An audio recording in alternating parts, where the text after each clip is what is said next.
Hello दोस्तों, welcome to एकेपीजी के। दोस्तों आज की वीडियो में ह्यूमन एनाटॉमी एंड फिजियोलॉजी से तो चैप्टर नंबर फर्स्ट है, उसका नाम है scope of anatomy and physiology से कुछ इंपॉर्टेंट क्वेश्चन कवर करेंगे जो D pharma first year exam में पूछे जा सकते हैं।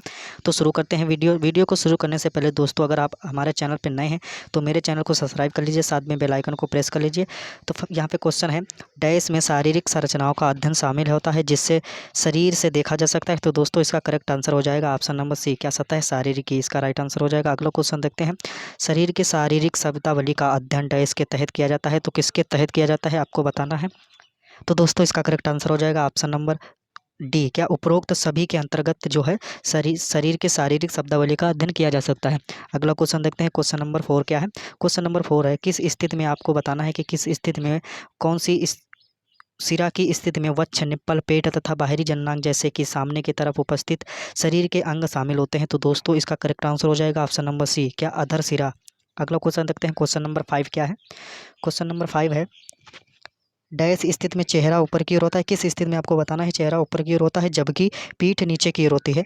तो इसका करेक्ट आंसर हो जाएगा ऑप्शन नंबर बी, क्या उत्तान। इसका राइट आंसर हो जाएगा उत्तान स्थिति में चेहरा जो है ऊपर की ओर और पीठ नीचे की ओर होती है। अगला क्वेश्चन देखते हैं, क्वेश्चन नंबर 6 क्या है।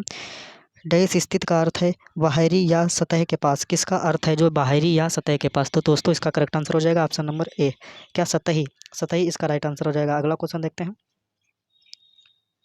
क्वेश्चन नंबर 7 है, डैश स्थित किस स्थिति में शरीर के उस भाग का वर्णन करती है जो लगाव के एक बिंदु के करीब या अंग के दूसरे भाग की तुलना में अंग के ट्रंक के पास होती है। तो दोस्तों इसका राइट आंसर हो जाएगा ऑप्शन नंबर ए, क्या समीपस्थ। इसका राइट आंसर हो जाएगा समीपस्थ। अगला क्वेश्चन देखते हैं, क्वेश्चन नंबर 8 क्या है। क्वेश्चन नंबर 8 है, किस स्थिति में शरीर के मध्य रेखा के माध्यम से दूर दो टुकड़ों में विभाजित हो जाता है। किस स्थिति में जो है शरीर मध्य रेखा के माध्यम से दो टुकड़ों में विभाजित हो जाता है तथा शरीर की संरचना दूर रहती है। तो दोस्तों उस स्थिति को क्या कहते हैं, तो उसको कहते हैं पार्श्विक। ऑप्शन नंबर डी इसका राइट आंसर हो जाएगा। ऑप्शन नंबर डी इसका राइट आंसर है। क्वेश्चन नंबर 9 क्या है, किस स्थिति में समीपस्थ के विपरीत होती है। आपको बताना है किस स्थिति जो है समीपस्थ के विपरीत होती है। तो इसका करेक्ट आंसर हो जाएगा option number B. Option number B क्या है, दूरस्थ। दूरस्थ स्थिति जो है समीपस्थ के विपरीत होती है। अगला क्वेश्चन देखते हैं, क्वेश्चन नंबर 10 है, डैश स्थिति में व्यक्ति पीठ के बल लेटा होता है और तथा जांघें पूरी तरह खिंची होती हैं तथा घुटने शीर्ष की ओर होते हैं। तो उस स्थिति को क्या कहते हैं, तो उसको कहते हैं दोस्तों लिथोटामी कहते हैं। जब व्यक्ति पीठ के बल नीचे की ओर लेटा होता है और जांघें पूरी तरह खिंची होती है तो उसको लिथोटामी कहते हैं। अगला क्वेश्चन देखते हैं, क्वेश्चन नंबर 11 है, स्तर शरीर को मध्यमवर्ती स्तर से समकोण पर गुजरते हुए शरीर को पूर्ववर्ती तथा पश्चवर्ती में विभाजित करता है। तो दोस्तों इसका करेक्ट आंसर हो जाएगा ऑप्शन नंबर ए, कोरोनल। इसका राइट आंसर हो जाएगा कोरोनल। अगला क्वेश्चन देखते हैं, क्वेश्चन नंबर 12 है, डैश गुहा पार्श्व की ओर से शरीर की दीवार से तथा पीछे की ओर से श्रेणी गुहा से जुड़ी होती है तथा आगे की ओर डायाफ्राम से जुड़ी होती है। आपको बताना है कौन सी गुहा है जो पार्श्व की ओर से शरीर दीवार से तथा पीछे की ओर से जो श्रोणी गुहा से और तथा आगे की ओर डायाफ्राम से जुड़ी होती है। तो उस गुहा को क्या कहते हैं, तो उसको कहते हैं उदर गुहा। ऑप्शन नंबर सी इसका राइट आंसर है।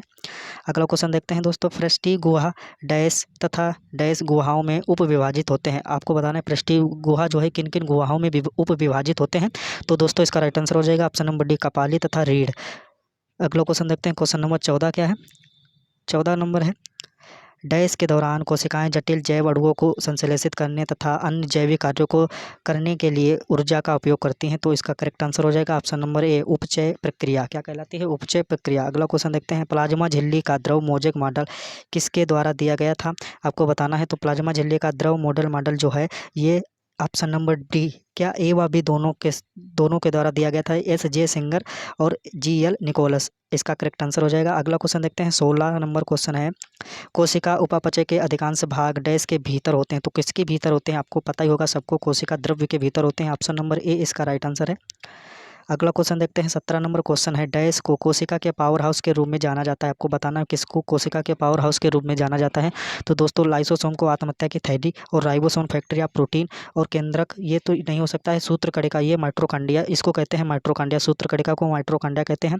तो इसका करेक्ट आंसर हो जाएगा option number B. Option number B क्या है, सूत्रकणिका यानी कि माइटोकॉन्ड्रिया। अगला क्वेश्चन देखते हैं, क्वेश्चन नंबर 18 क्या है, इसमें से कौन सूत्रकणिका का कार्य नहीं है, आपको बताना है। सूत्रकट का यानी कि माइटोकॉन्ड्रिया का कार्य नहीं है, तो दोस्तों इसका करेक्ट आंसर हो जाएगा ऑप्शन नंबर डी, प्रोटीन का संशोधन, यानी कि प्रोटीन का संशोधन इसका राइट आंसर हो जाएगा। अगला क्वेश्चन देखते हैं 19 नंबर क्या है, नए कुंड का निर्माण डैश पर होता है, आपको बताना है नए कुंड का निर्माण डैश पर होता है, तो दोस्तों इसका राइट आंसर हो जाएगा सिस गाल्जी तंत्र, इसका राइट आंसर हो जाएगा ऑप्शन नंबर ए इसका राइट आंसर है। अगला क्वेश्चन देखते हैं, क्वेश्चन नंबर 20 क्या है, डैश को सामान्यतः आत्मघाती थैली के रूप में जाना जाता है, आपको पहले क्वेश्चन में बताया था, तो आत्मघाती थैली के रूप में जाना जाता है, तो लाइसोसोम को कहते हैं आत्महत्या या फिर आत्मघाती, और राइबोसोम को फैक्टर या प्रोटीन।